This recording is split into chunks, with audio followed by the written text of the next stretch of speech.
have it. You I have it? the excerpt, okay. Yes. So they write this, get a load of this. This is amazing, okay. The vice president thought a regime change war with Iran could be a disaster. His preference was for no strikes at all.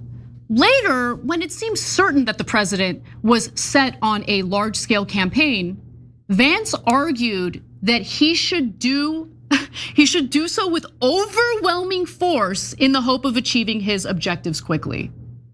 So in other words, be as vicious as possible so we can wrap this up quickly.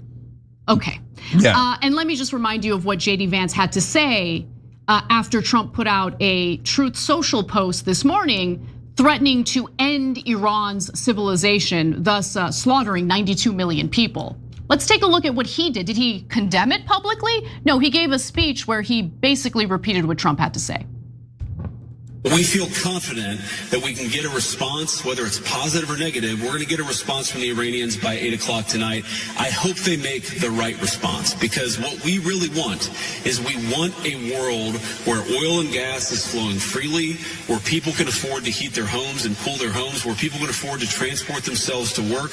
That's not going to happen if the Iranians are engaged in acts of economic terrorism. So they've got to know we've got tools in our toolkit that we so far haven't decided to use. The President of the United States can decide to use them, and he will decide to use them if the Iranians don't change their course of conduct.